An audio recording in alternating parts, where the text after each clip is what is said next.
안녕하세요 여러분. 오늘은 사진을 시작한 거의 모든 사람들이 한 번쯤 거쳐가는 고민이죠. 이 풀프레임 카메라에 대한 이야기를 한번 해보려고 합니다.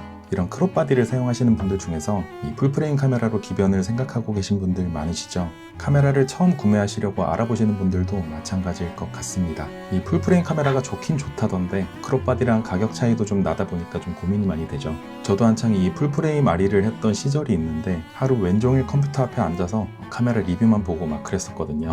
카메라만 바꾸면 사진이 달라질 것 같고 그래서 결국 열심히 돈을 모아서 그 당시에 한 230만원 정도를 들여서 니콘에서 나온 D700이라는 풀프레임 바디를 중고로 구매를 했습니다. 크롭 바디를 쓰다가 풀프레임 바디로 바꾸니까 아웃포커싱도 너무 잘 되고 또 어두운 데서 사진을 찍었을 때 노이즈 억제도 되게 잘 되는데 그게 전부더라고요. 물론 풀프레임 카메라가 갖는 장점은 이것 말고도 많습니다. 픽셀 하나당 빛을 받아들이는 면적이 크롭바디 대비 크다는 장점 때문에 다이나믹 레인지나 개조 표현력, 컬러 뎁스도 그렇고 표현할 수 있는 여유가 좀 많은 편이죠. 근데 제 취미생활 수준에서는 그렇게 유의미하진 않았고요. 오히려 렌즈 값이 너무 또 비싸다 보니까 렌즈 하나 사는 것도 좀 버겁더라고요.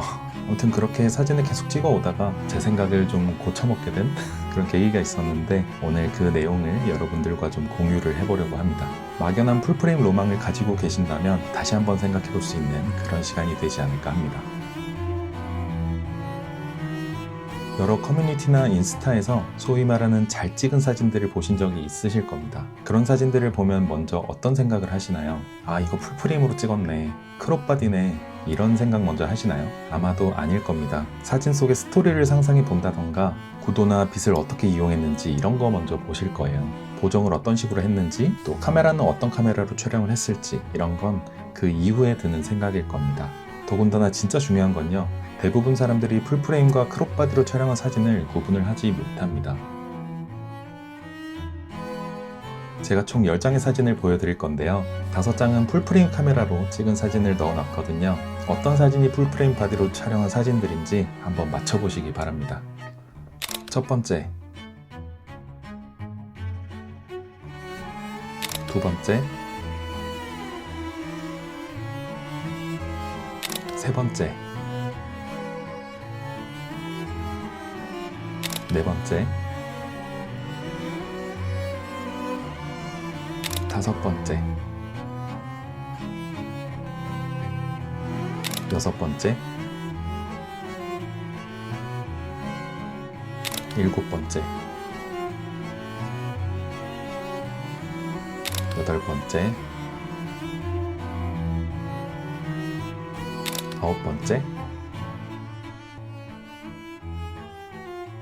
마지막 10번째. 여러분들은 몇 개를 맞추셨나요? 댓글로 서로 공유해봐도 재밌을 것 같네요. 5개 모두 맞히신 분들도 계실 겁니다. 근데 맞히더라도 추측일 뿐이고요. 또 그 차이가 좋은 사진의 요소는 더더욱 아닐 겁니다. 물론 풀프레임과 크롭바디로 찍은 사진은 분명 다르다고 말씀하시는 분들도 계십니다. 맞는 말이죠. 풀프레임 바디와 크롭바디는 절대로 같은 사진을 찍을 수가 없습니다. 환산 화각이라는 거 들어보셨죠? 풀프레임 이미지 센서를 기준으로 크롭 센서는 1.5를 곱하고 1인치 센서는 2.7을 곱하면 풀프레임 센서와 같은 화각을 촬영을 할 수 있는데 예를 들어 같은 거리에서 다른 렌즈로 화각을 맞춰서 찍은 사진이던 같은 렌즈로 다른 거리에서 고도를 맞춰서 찍은 사진이건 두 바디는 결코 같은 사진을 찍을 수가 없습니다. 물리적으로 불가능하죠. 화각뿐만이 아닙니다. 초반에 말씀드린 것처럼 심도, 화질, 색 표현력 이런 것들이 같은 시기에 출시된 카메라라면 풀프레임 카메라가 유리한 게 일반적이죠. 근데 이 차이들이 가족들이나 소소한 일상 스냅 같은 취미 영역에서 사진을 찍는다면 그렇게 티가 안 나는 경우가 대부분이더라고요. 그래서 풀프레임 바디와 크롭 바디는 무조건 풀프레임이 좋다기보다는 장단점을 알고 이용하는 게 보다 현명하게 사용할 수 있는 방법이지 않을까 합니다. 저조도 상황이나 얕은 심도가 필요할 때 그리고 큰 사이즈의 인화가 필요하다면 이런 풀프레임을 활용을 하고요. 그리고 체육대회 때 운동을 하고 있는 생생한 모습을 담고 싶다면 망원의 이점이 있는 이런 크롭 바디가 더 유리할 거고요. 또 카메라 가방마저 버거운 날에는 똑딱이 카메라나 스마트폰도 좋은 대안이 되겠죠. 비싼 카메라가 사진 품질은 더 좋은 건 맞지만 좋은 사진을 만든다는 보장은 없는 것 같습니다. 앙리 까르띠에 브레송의 철학을 가장 잘 보여주는 말이죠. 결정적 순간은 삶이 우리에게 보여주는 구도나 표정을 잘 포착할 수 있어야 하고 본능적으로 셔터를 눌러야 한다고 합니다. 그리고 그 시선은 스마트폰이건 똑딱이 카메라건 그때 가지고 있던 카메라로 보게 되겠죠. 본인이 가지고 있는 가장 좋은 카메라를 부담 없이 들고 다닐 수 있으면 가장 좋겠지만 저는 그게 좀 힘들었거든요.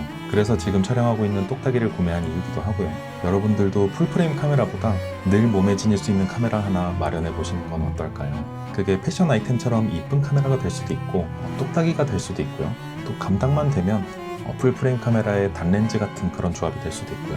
기준은 사람마다 다르겠죠.